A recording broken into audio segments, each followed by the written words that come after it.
of Idaho students. The killings changing the tight-knit community of Moscow forever. As the case against suspect Bryan Kohberger moves through the courts, we look back at the heartache, the hunt for answers, and the long road to justice. Sarah Jacobson takes us through the 28 months leading up to the highly anticipated trial.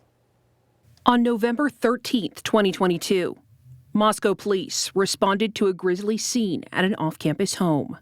The 4 students were found brutally stabbed to death, with authorities later confirming some had defensive wounds and were likely attacked as they slept. They were all murdered through stabbing with some kind of probably a larger knife. The town of Moscow, known for its tranquility, was left in fear, and the police, the community, and victims' families began a heart-wrenching journey for justice. This is stuff that shouldn't happen, especially in a small, quiet town like Moscow is, where we're heavily involved with the university. I never would have thought that this would have happened here. A lot of people left last night, and then we were one of the only ones who actually stayed here last night. My mom has called me every single hour for since 7 a.m. this morning. So yeah, they want me to come home if I don't feel safe. In the days that followed, investigators piecing together the victims' final hours. Kaylee Gonzalez and Madison Mogan had been at a local food truck after a night out, while Ethan Chapin and Xana Kernodle had attended a Sigma Chi party. Despite mounting pressure, police initially announced few public breakthroughs, leading to a sense of frustration in the public and those still in Moscow. 4 people were stabbed to death in their home, and to not have anyone as a suspect, I moved here because it felt safer than where I was coming from. Investigators are working to follow up on all leads and to identify a person of interest. Based on details of the scene, we believe this was an isolated, targeted attack on our victims. We do not have a suspect at this time, and that individual is still out there. We cannot say that there's no threat to the community, and as we have stated, please stay vigilant. It was nerve-wracking to hear them say that we are no longer totally safe, since their first comment in the beginning was that we were safe, so it was definitely a change that made a lot of my friends and I uncomfortable. The Moscow Police Department sent out daily updates on the investigations, but many focused not only on addressing misinformation within the community, but also the spreading of lies and speculation online. Best thing that most people can do to help is to stop with any kind of rumors and just seek official information that comes out of the Moscow Police Department. By early December, authorities honing in on a white Hyundai Elantra seen near the crime scene. Weeks later, on December 30th, 2022, the case took a major turn. Bryan Kohberger, a PhD student at Washington State University, just 8 miles from Moscow, was arrested in Pennsylvania. Thank you for coming today. Last night, in conjunction with the Pennsylvania State Police, the Federal Bureau of Investigation, detectives arrested 28-year-old Bryan Christopher Kohberger in Albrightsville, Pennsylvania, on a warrant for murders of Ethan, Xana, Madison, and Kaylee. The arrest capped nearly 7 weeks of fear and frustration for the families of the 4 murdered students. This is the first bit of joy that we've had in close to 7 weeks. We hope that they picked the right guy, and that gives us hope, and we haven't had hope for a long time. We never lost faith that this case would be solved and are grateful for the hard work of the Moscow Police Department and their law enforcement partners. Investigators say DNA evidence on a knife sheath at the crime scene, along with phone and surveillance data, linked Kohberger to the murders. Kohberger was extradited to Idaho in January of 2023 and charged with 4 counts of first-degree murder and burglary. Count 2 alleges that you committed the felony offense of murder in the first degree. The maximum penalty for that offense, if you plead guilty or are found guilty, is up to death and/or imprisonment for life. Do you understand? Yes. Court documents reveal chilling details. DNA evidence, a witness account of a masked figure fleeing the scene, and alleged gaps in Kohberger's cell phone activity during the murders.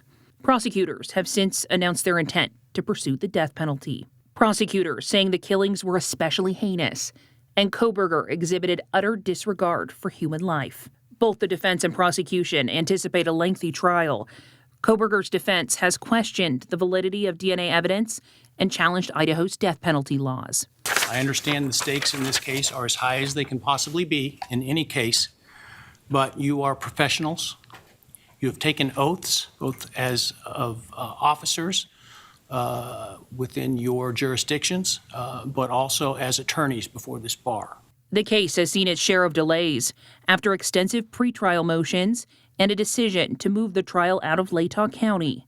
The trial date has been set for August 2025 in Ada County. The venue was changed after Kohberger's defense attorneys successfully argued that extensive media coverage and strong emotions in the university town would make it difficult to find an impartial jury. Judge Stephen Hippler laying out expectations for the defense and prosecuting attorneys. So I expect at all times for you to remain civil to one another, that you not engage in personal attacks, ad hominem attacks, that you not engage in theatrics.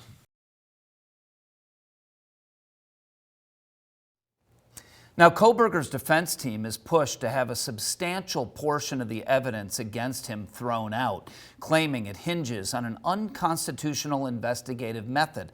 The process in question is investigative genetic genealogy, or IgG, which uses genealogical databases to identify potential suspects through familial DNA connections. The defense argues this technique violated Kohberger's constitutional rights, setting the stage for a motion to suppress much of the case's foundation, including search warrants and physical evidence. The prosecution maintains that the investigative methods were lawful and that the use of IgG aligns with established legal precedents. Now, in late January, attorneys presented their arguments, much of which was closed to the public. The court's decision could reshape the trajectory of this case, as it may determine whether key evidence will be allowed at trial. Judge Stephen Hippler, citing concerns over preserving an impartial jury pool, has kept many details of these hearings sealed. Our legal expert helped us break down the complexities of these pre-trial arguments and their implications for the months ahead. Here's a conversation I had with attorney Ryan Black. Are you getting any sense right now on what the defense's strategy in this case might be? Yeah. So defense right now is really going after some procedural issues, right? They're trying to see if they can take this case out of the hands of a jury a couple of different ways. They're trying to see if they can suppress evidence, right? And that means if they can succeed on this Frank's motion or this motion to suppress, they can actually take some of the evidence that the state has here, that the prosecution has, and they can just erase it. It's gone. And so really what they're doing is it's a procedural way of trying to win this case before it gets to the public, before it gets to the jury. Ryan Black says of the numerous motions Bryan Kohberger's defense team has filed, there are three big ones to pay the most attention to: motion to suppress, a Frank's motion, and motion to compel, all for Judge Hippler to consider. A Frank's motion is when defense looks at the affidavit that's been given from police to the court, and they say that there's lies in here, or he didn't tell you the whole truth, and it was reckless. He recklessly didn't tell you the whole truth. Not just there's a typo, not just you messed something up here. He knew he wasn't telling you the whole truth, and he withheld some of it. A Frank's motion in a case like this would mean that the search warrants that were written by law enforcement in order to get a lot of the evidence they got here could go away, which means the evidence that was garnered or gotten because of the search warrant could go away too. One of the central arguments the defense is making is this investigative genetic genealogy, or IgG DNA evidence, was obtained illegally by the police. Can you tell us what that IgG DNA is and what argument the defense is trying to make here? That's a tough one because the judge has actually required both parties to seal all their arguments about this. What that means is he's concerned that if the general public is kind of made aware of the entirety of the evidence against Mr. Kohberger in this case, then it's going to be really difficult to find an impartial jury, right? Because maybe the jury will hear stuff that they shouldn't have, or stuff that the judge eventually ends up suppressing, it's going to make it really difficult to find some people that don't know very much about the case and picking somebody who can be fair. But I think it's safe to say that there is some concern about this IGG data, where it came from and how they got it, whether they got it with a search warrant or just a subpoena, whether they got it, within the realms of what's constitutionally allowed currently, or whether this is something that's going to be a whole new question of law that hasn't been decided before. And that's going to be interesting, to say the least. The defense says there are over 68 terabytes of discovery in this case and claims it's extremely disorganized. Black says the defense is using a motion to compel to try and see if they can get some sanctions against the prosecution team in the way they've disclosed their experts. So the expert witness disclosure that's been made had 25 different experts in it by the prosecution, and defense has taken up issue with 22 of those. So what they're trying to do now is they're trying to tell the judge that the way that these expert witnesses have been linked to the actual catastrophic amount of data that they've got is not sufficient enough to show defense how those experts are going to be used by prosecution and where they're related to the facts. So it seems like they're asking for sanctions. Those sanctions could be anything from as little as excluding one of these experts to telling the prosecution they have to simply supplement their expert witness disclosure, or it could be as drastic as something like taking the death penalty off the case. Now, I don't see a big decision like that coming anytime soon, but that's the type of thing that it looks like the defense is asking for in this motion to compel. What's something we should be looking out for now? Hearing what Hippler's going to decide on any one of these three things is really interesting, right? Because the motion to suppress, the Frank's motion, the motion to compel, any one of those things could drastically change the topography of this case. And so he could simply deny all three of them, but if he grants any one of these motions, it's going to be really interesting change in the way that the case proceeds forward.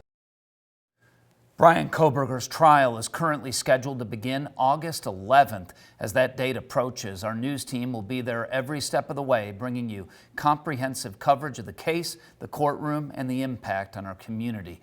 We hope you'll trust us to be your source for the best news and analysis.